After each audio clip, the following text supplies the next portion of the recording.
que estoy complacido de presentar a Mauricio Mora con su charla Desafíos y oportunidades en el gobierno de modelos analíticos.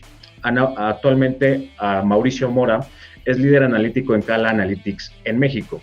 Es estadístico en la Universidad Nacional de Colombia con maestría en marketing de la Universidad de los Andes.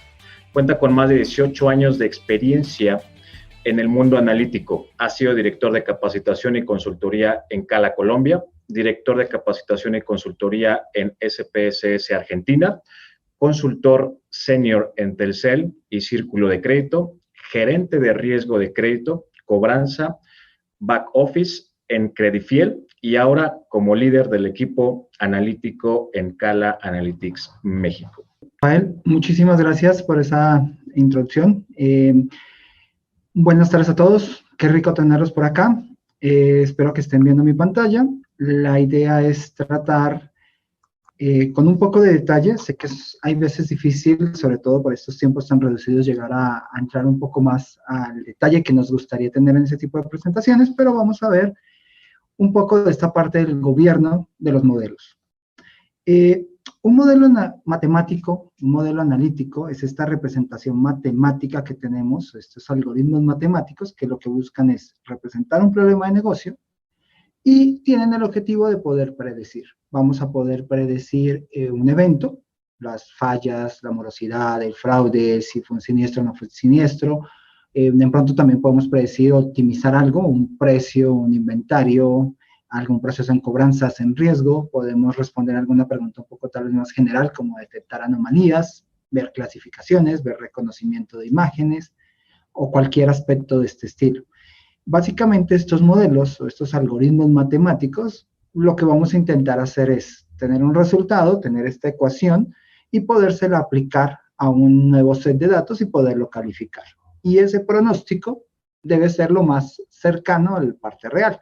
Si estoy haciendo un pronóstico de ventas, pues estoy esperando que las ventas de los meses que vienen, o que estoy generando con mi pronóstico, se parezcan a las ventas cuando lleguen esos respectivos meses. Lo que buscamos es automatizar el desarrollo, las pruebas, la comparación entre modelos. Vamos a entrar en un rato a discutir un poco porque es importante, el despliegue y el monitoreo de estos modelos. Generalmente los modelos van mejorando con el tiempo, no se quedan de una manera estática, sino con la ingesta de nueva información, de nuevos datos, van adquiriendo mejores facilidades de pronóstico. La idea es que entre más preciso sea mi modelo, pues voy a tener un montón de ventajas, pero principalmente lo que nos interesa es voy a poder tomar mejores decisiones, decisiones más precisas, más inteligentes. Por esta razón, sobre todo por esta de tomar decisiones inteligentes, las compañías ahora están pensando o le meten mucha fuerza a la parte de industrializar la analítica. ¿Cómo voy a hacer que la analítica sea un proceso un poco más estandarizado? Vemos con mucha fuerza que se están ampliando los equipos de datos. Vemos ese amplio auge de científico de datos, arquitecto de datos, ingeniero de datos, como que se está viendo esa relevancia y los equipos analíticos están creciendo exponencialmente en la mayoría de las compañías. Y también se está comenzando a adoptar tecnologías avanzadas que permitan, pues, hacer procesos gobernados, controlados, que podamos monitorear todo, que podamos reducir los riesgos, y esos riesgos obviamente van a tener, o el reducir esos riesgos va a tener un impacto, o una reducción en el impacto hacia el negocio, y con estos riesgos o impactos reducidos, pues, van de la mano tanto el equipo, la tecnología, como metodologías de desarrollo, metodologías de gobierno de datos, y lo que llamamos generalmente mejores prácticas. El foco de la charla en lo que nos vamos a centrar es en ver un poco esta parte de los conceptos relacionados al ciclo de vida de los modelos para entender ese comportamiento. Al ir indagando un poquito en esta parte vamos a entender la necesidad o la importancia de tener un proceso gobernado y vamos a contar finalmente, o les voy a contar, esta parte de las mejores prácticas que podemos recomendar a muy grandes rasgos que deben empezar a utilizar. Cuando estamos hablando de la parte de construcción de modelos, algo que es importante tener presente es que es un organismo vivo. A mí me gusta hacer comparaciones, los que ya seguramente me conocen por ahí, utilizo muchos símiles para poder expresar. Siento que uno que nos puede funcionar aquí mucho es compararlo con nosotros, con un organismo vivo, con un humano. Generalmente nacemos, aprendemos, crecemos, después nos volvemos adultos y somos en teoría adultos productivos o intentamos serlo. En esta parte productiva tenemos un montón de cosas que tal vez nos permitan ir mejorando, porque quiero hacer como este símil con la parte de los modelos, como las revisiones médicas, donde vamos y nos hacemos estos chequeos y de pronto podemos cambiar rutinas o dejar malos hábitos o adquirir nuevos hábitos. Y en algún momento vamos a morir. Eso lo vamos a ver muy de la mano en los modelos. Y vamos a ver la importancia que tienen cada una de estas fases y cómo podemos gobernarlos y hacer que esos procesos sean mucho más interesantes. Cuando hablamos de la construcción de un modelo, generalmente hay varias metodologías que pueden describir todas estas fases. Yo quise aquí reducirlas en 4 muy generales para no indagar o entrar a hablar solamente de un proceso puntual, sino más bien verlo de una manera un poco más global. Cuando hablamos de las fuentes de datos, pues la idea es mirar qué información tenemos, cuál no tenemos, dónde está, cómo la encontramos, cómo la fusionamos, las 2 bases de datos, con qué llaves se van a cruzar.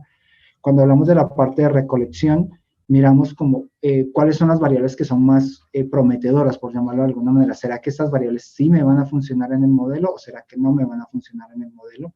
¿Qué variables parecen que no van a ser relevantes y seguramente voy a excluir? Si tenemos periodos largos o no largos de tiempo, cuántos años tenemos, cuántos meses podemos trabajar. Entonces, toda esta información es relevante. Después pasamos a este proceso de preparación, donde principalmente hacemos una descripción, exploración y calidad de los datos. Inicialmente vemos cuántos registros tenemos, los tipos de medida que estamos trabajando, si hay diccionarios de datos. Tristemente, no todo el mundo tiene esta opción y nos resulta desarrollándola sobre la marcha, pero este es un cuento aparte. Hacemos análisis descriptivos, vemos valores perdidos, errores en los datos, errores en las mediciones, incoherencias, como todo lo que nos permita darnos una idea de qué estamos haciendo. Posteriormente, pues lo limpiamos, seleccionamos registros, variables, qué datos perdidos vamos a quitar, los vamos a imputar, las incoherencias, cómo las vamos a tratar. Entonces, buscamos hacer todo este proceso de limpieza, de depuración. Pasamos a la parte de preparación inicial o generalmente. Los modelos no funcionan con la data en bruto, tomar los datos como vienen, los días de mora que hemos tenido históricamente mes a mes, generalmente no nos dan un buen modelo, no nos ayudan a potenciar la precisión de ese modelo, pero si lo que hacemos es calcular algunas métricas que resuman, como variaciones, como un promedio, y el promedio de las moras de los últimos 6 meses, 9 meses, 12 meses, generalmente esas variables tienen un mayor poder predictivo. Entonces, hay una parte fuerte en la preparación de modelos y esta es importante tenerla presente en el gobierno de datos, por eso estoy intentando llegar a este detalle. Entramos al desarrollo del modelo, donde pues podemos trabajar con cualquier técnica, hay supervisados y no supervisados, que creo que la mayoría tenemos una idea de para dónde van. Hay una infinidad de algoritmos, realmente que si nos movemos entre plataformas, cada una tiene un volumen grande y si comenzamos a comparar e intentar consolidar, habría una posibilidad muy grande de comenzar a generar o usar diferentes algoritmos para hacerlo. Lo bueno que tienen estos algoritmos es que tienen pruebas o procedimientos de bondad de ajuste del modelo que me permite tener un punto de comparación. Entonces, generalmente entro a comparar y determinar qué modelo me puede funcionar o no. Por aquí en algún lado debemos haber hecho una muestra de entrenamiento y comprobación, entonces venimos y vemos que el modelo está siendo estable, una forma de prepararnos antes de poner esos modelos. Entramos a la parte de evaluación, de ver que nos esté funcionando bien el modelo, comparar si necesitamos comparar entre varios que se hayan desempeñado bien. En la parte de servicios de Machine Learning o despliegue, la idea es ver cómo vamos a poder poner ese modelo a trabajar. Lo quiero hacer on-premise, lo quiero hacer en mi entorno. No me voy a poner a discutir tampoco, que es como finalidad de esta charla, las ventajas y desventajas de hacer una cosa a la otra. Creo que si lo queremos poner en términos un poco más precisos, mi consejo en general es identificar fortalezas y debilidades que yo tengo como organización y en base a eso puedo decir cuál es la mejor tecnología para mí. No creo que haya una que supere a las demás, sencillamente debo mirar qué es lo mejor y ese traje hecho a la medida para mi compañía seguramente va a funcionar. Pero más allá de esto, cuando yo pongo esto, la idea es disponer estos datos en la organización. Los puedo poner entre el ecosistema tierra de una empresa que se conecten y se consuman. Si es en la nube, los puedo hacer conectando algún API. Puedo crear algún web framework para mirarlo. No sé, utilizo Django o Flash para comenzar a verlo. Entonces puedo comenzar a trabajarlo. Entro a la parte de monitoreo, porque como mi modelo es un organismo vivo, tengo que estar haciendo esos chequeos médicos, saber que esté bien de salud y esta parte productiva la esté haciendo bien. En el caso de que el monitoreo me genere alertas, entro a la calibración y te digo, ya vas a dejar de comer tantos dulces, necesito que en el plato le pongas más verdura, o necesito que salgas a hacer esta actividad física tanto tiempo. Entonces, esa parte de ir ajustando el modelo para que siga haciendo lo podemos trabajar, y puede llegar, tristemente, el momento en que haya que reemplazar o sustituir el modelo. Entonces, hay procedimientos como el Champion Challenger, que ahorita de pronto entramos un poquito más en detalle para ver cómo esos modelos van siendo reemplazados.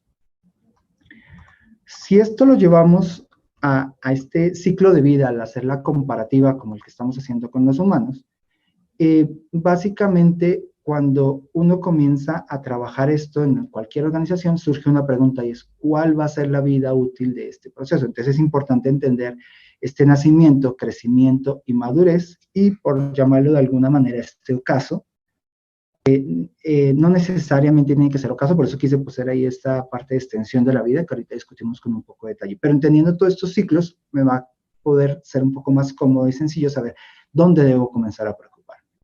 Cuando el modelo nace como nace cualquier niño. Es muy necesitado, necesita el apoyo constante de los papás, de los creadores del modelo, está ávido de conocimiento, quiere generar valor. Entonces, ahí toca comenzar a entrenarlo y a educarlo de esta manera que puede hacerlo. Tristemente, muchos modelos no superan esta etapa, no logran salir de la parte de nacimiento. En la siguiente diapositiva les voy a contar unas cifras que me parecen a mí bastante preocupantes de cómo esto se está quedando, y hay muchos modelos que se quedan estancados. Las probabilidades de fracaso son altas. Principalmente las podemos agrupar en dos razones. No implementamos porque no tenemos los requerimientos objetivos claros, entonces no se está alineado con la organización, y al poder generar o al no tener este modelo la capacidad de responder las necesidades de la organización, pues no va a ser implementado. Entonces hay que tener cuidado. En nuestra experiencia, una manera en la que puede mejorar esto es al inicio de este tipo de proyectos, sumen a las personas importantes. Cualquier persona por donde pase el proceso, el modelo afecte y tenga alguna injerencia, debe estar, para garantizar que estos objetivos que vamos a poner, este desarrollo del modelo, contemple todas estas facetas del negocio. Porque muchas veces trabajamos en silos, y mi área, entiendo, tiene una percepción de la compañía y de sus objetivos muy diferentes a las demás. Y como esto va siendo una especie de cadenita donde la información llega a otro punto, es importante que todos estén alineados para que desde un inicio este bebé nazca con las características que necesitamos. Y en otros casos, que por fortuna ya he visto que está cambiando mucho, la organización está muy reacia hacia un cambio analítico. Las cabezas de áreas, quienes dirigen, no están muy convencidos de esto, no todos estamos en el mismo carril, o una área sí, otra área no. Entonces, más allá de en este momento pensar en una plataforma, una herramienta o algo en lo que vamos a trabajar, aquí me estoy centrando un poco más en este concepto, en esta idea de cultura organizacional, analítica, de la parte de liderazgo, y cuando no la tenemos es difícil de cambiar. Entonces hay que buscar estrategias en las que podamos comenzar a hacer ese tipo de cambios. Es difícil a veces cambiarlo, y sobre todo cuando llevamos mucho tiempo haciendo lo mismo y tomando las decisiones de la misma manera. Entonces uno dice, ¿cómo mostrar que estas cosas no se dan? Mi consejo es, hagan mínimos productos viables, hagan análisis analíticos o modelos muy pequeñitos que puedan mostrar resultados pequeños, tener esas victorias tempranas que comiencen a mostrar la importancia o lo que se puede ganar generando este tipo de modelos, y seguramente poco a poco se pueden ir cambiando. Igual también hay estrategias donde podemos intentar hacer un assessment y comenzar a mover un poco esa parte de cultura, pero hay que buscar una manera, si ese es el caso o les está pasando, que mejoren este comportamiento. Cuando llegamos al crecimiento, pues la idea es, como un niño, esperamos que se alinee a la sociedad. Aquí es que se alinee a las operaciones y a las estrategias de mi compañía, que esté acorde a lo que yo necesito, que me comienza a mostrar esos primeros éxitos, de que el modelo sí está entendiendo, sí está procesando la información, como cuando el niño comienza a caminar, o como cuando el niño ya no bota basura y está consciente de ese tipo de cosas. Entonces, me gusta mucho el símil porque para mí el modelo se vuelve como parte de este organismo que tiene que ir haciendo. Vemos cómo las ventajas competitivas que vaya teniendo las vamos implementando. Generalmente este proceso se va a ir enriqueciendo, y muchas veces partes de una idea, pero lo puedes ir enfocando hacia otro. Entonces, no necesariamente ese norte tiene que estar estático, puede ir cambiando y los modelos se pueden ir adaptando. Todos estos nuevos aprendizajes que vaya teniendo le van a ayudar, como nos pasa a nosotros en nuestra vida, de ir aprendiendo, lo mismo lo van a hacer este tipo de herramientas. Y también puede pasar que cosas que pensamos que funcionaban en el modelo o aspectos que estamos trabajando hay que desecharlos y hay que darles importancia a otros. Entonces, se puede comenzar a cambiar. En mi experiencia, cuando comienzas a ver esto y comienzas a ver que el modelo ya comienza a entender o a hacer ciertas cosas, comienzas a generar un ruido interesante dentro de la compañía. Entonces, otros departamentos comienzan a interesarse, otras personas por ahí, y como que comienza a tener un poco más de información. Cuando este modelo comienza a crecer, a expandirse y esos objetivos iniciales comienzan a ser más demandados, es un indicador muy bueno que estoy haciendo una correcta alineación, porque claramente este niño, este modelo que está en crecimiento, está siendo muy visto, está siendo llamativo y lo va a ser usado en la compañía. Cuando llega a la madurez, llegó al clima de productividad, entonces ya es un modelo adulto.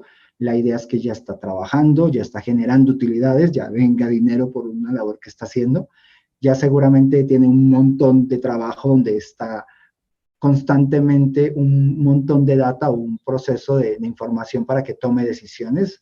Si le facilitamos la vida, va a ser su trabajo mejor. Si le tenemos conectado a los datos de forma directamente, que no hayan intermediarios, que sea un proceso ágil, que la información como le esté llegando y esté saliendo sea segura, no vaya a tener por ahí ninguna riesgo de estar perdiendo o que alguien que no deba hackeando mi información, que lo pueda hacer rápido, que le enseña tal vez a consumir esto de manera en vivo o de pronto lo vaya a hacer en lotes y entonces voy enviando información de vez en cuando, que no se estanque, que vaya siguiendo aprendiendo, vaya manejando todo este tipo de información.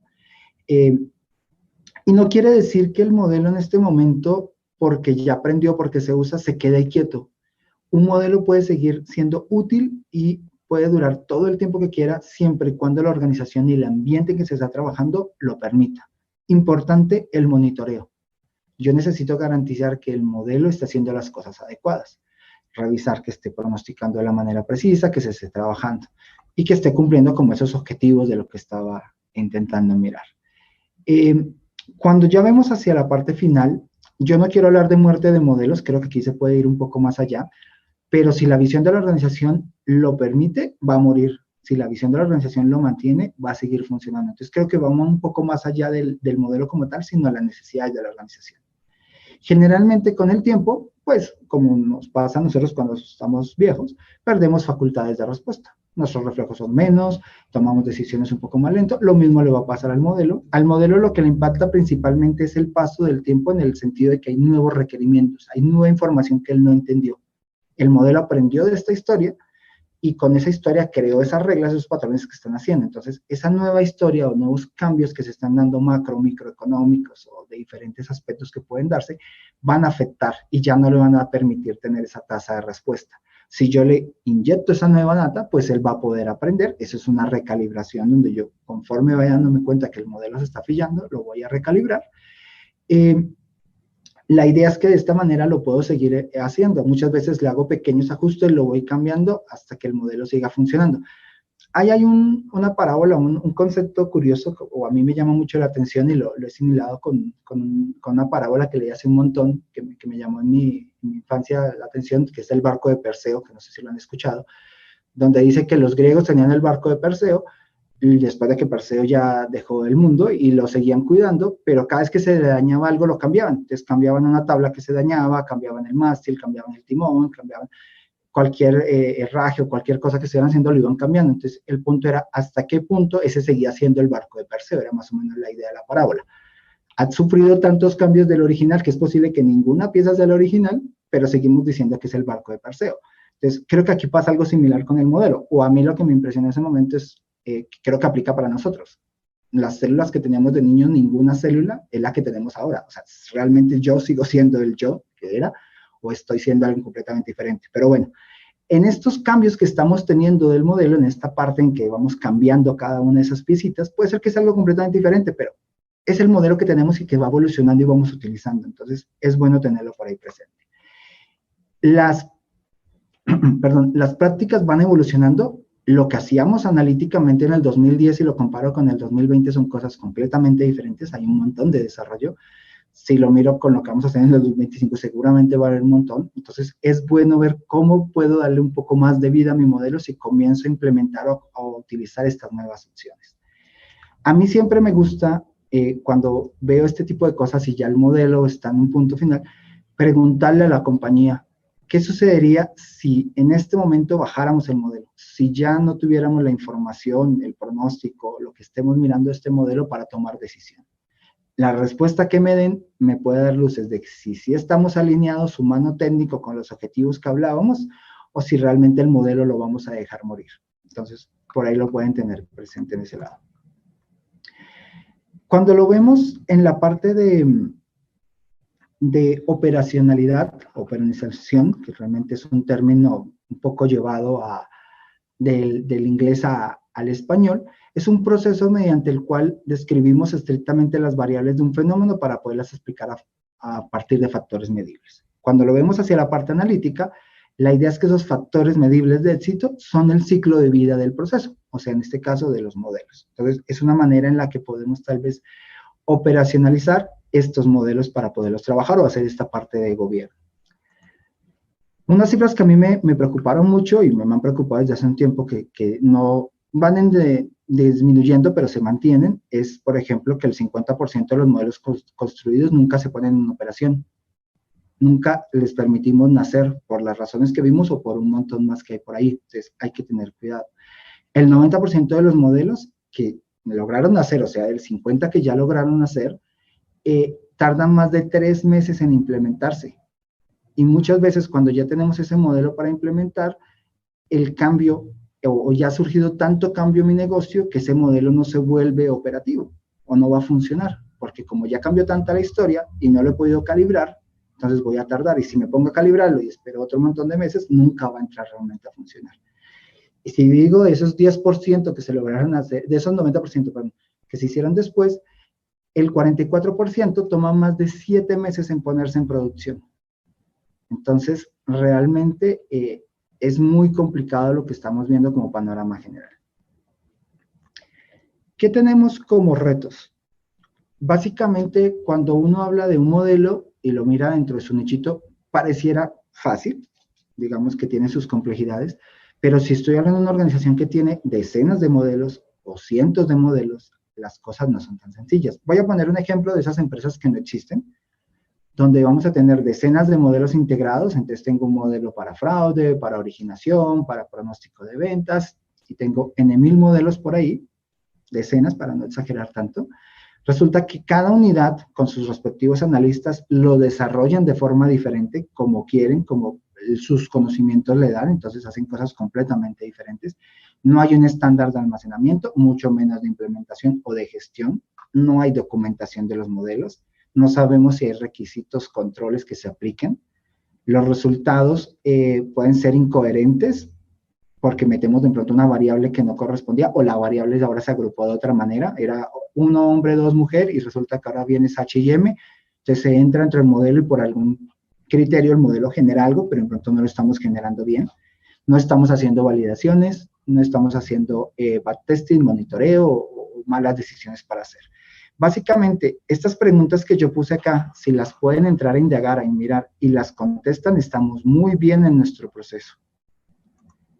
Los principales riesgos que podemos enfrentarnos en los modelos, que ya hay que tener cuidado, es retrasos, procesos manuales o implementaciones muy lentas que ya no sirven o nunca se terminan. Entonces, buscar herramientas que desplieguen y ajusten más rápido. Buscar procesos acordes a la necesidad de negocio, sumar a todo el mundo, como les contaba. Que los resultados son malos, entonces no hay un bajo rendimiento, no nace, entonces darle tiempo hay veces para que madure el modelo y entender que va a mejorarlo, tener un repositorio de modelos o métricas que sean un poco más precisas nos pueden ayudar. Desconocimiento, porque de pronto no sabemos cómo validar, crear o cómo integrar toda esta parte. No hay transparencia entre la organización o los ciclos de vida de lo que se están haciendo. Tenemos pérdida de información, la persona que sabe se va, renuncia o ya no está en la compañía, no hay documentación, entonces toda esta parte se tiene. Y hay que reforzar mucho la escasez o las habilidades analíticas, poderlas potenciar. Cuando estamos hablando de esta parte de crear este entorno, entonces, más de ponernos a centrar en tal vez una herramienta o pensar en algo que les pueda funcionar, quiero más bien contarles qué deberían estar. Entonces, en este entorno yo debería poder tener preparación de datos, tener ETLs automáticos, almacenaje y carga rápida, estructura pensada para facilitar la creación de modelos. La idea es poder explorar la información, encontrar relaciones, descubrir patrones, integrarlos a mis modelos de forma rápida, comparar los modelos de forma automática porque necesito escoger ese mejor modelo de una manera rápida y poderlo implementar y cambiarlo muy, muy rápido, que me permita documentar, que pueda poner todos los cambios, que pueda mantener toda esta parte de control de versiones, sepa quién lo cambió, cuándo lo cambió, dónde se hace, cómo no se hace, dónde están los metadatos, que pueda tener una implementación muy flexible, muy rápida, que pueda competir esos modelos, que es el Champion Challenger, que pueda que esos procesos de scoring o controles los pueda tener de una manera mucho más rápida. Básicamente aquí intenté resumir los beneficios, aunque lo estuvimos hablando, pues vamos a tener un flujo de trabajo automático, una gestión de vida donde están todas las fases y vamos a poderlo trabajar, ver esa supervisión, ese desempeño del modelo en términos como muy generales. Vamos a simplificar el desarrollo de modelos, reducir errores, monitorear, acelerar los entrenamientos, entonces como que toda esta parte se vuelve un aspecto interesante. Para finalizar, rápidamente les quiero contar algunas prácticas que tal vez les den algunas luces y cosas que debemos tener presentes para poder verlo. Si lo miran hacia la parte de código, ruta o como estemos en la herramienta trabajando, miren que el código sea de calidad, que automatice todo, que permita crear características métricas, que pueda hacerlo, que tenga estabilidad en versiones, ojo con esa parte porque a veces utilizas algo hoy y mañana no sabes si va a estar. En la parte de modelos, preocúpense por, yo empezaría con lo sencillo, un modelo simple, hagan una estructura más elaborada, comiencen a afectar ese modelo y comiencen a entrenarlo y ver cómo lo pueden trabajar.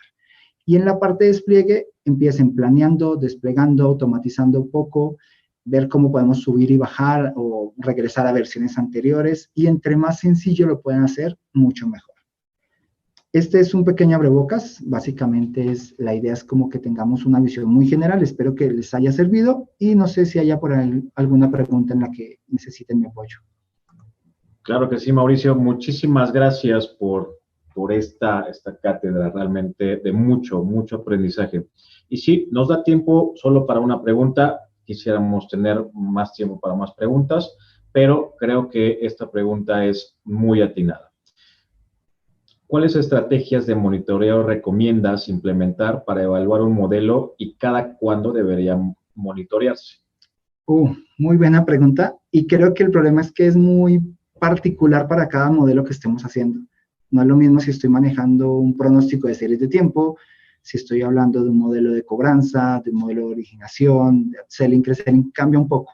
Pero para intentarlo describir tal vez de una forma muy general, básicamente es contrastar realidad contra lo que esté generando, ver esos fallos que estemos teniendo, ver esos fallos con la creación del modelo o con las validaciones o los backtesting que he hecho en la historia, porque puedo tener una idea de qué tan grande o pequeño puede ser ese error y si se está manteniendo o no se está manteniendo. Podemos hacer pruebas de estabilidad de la población para ver si realmente la población está cambiando, entonces la proporción de hombres y mujeres, por poner algo sencillo, este mes en el que detecté este comportamiento anómalo es que cambió y puede estar impactando, sobre todo se hace sobre las variables que entraban al modelo.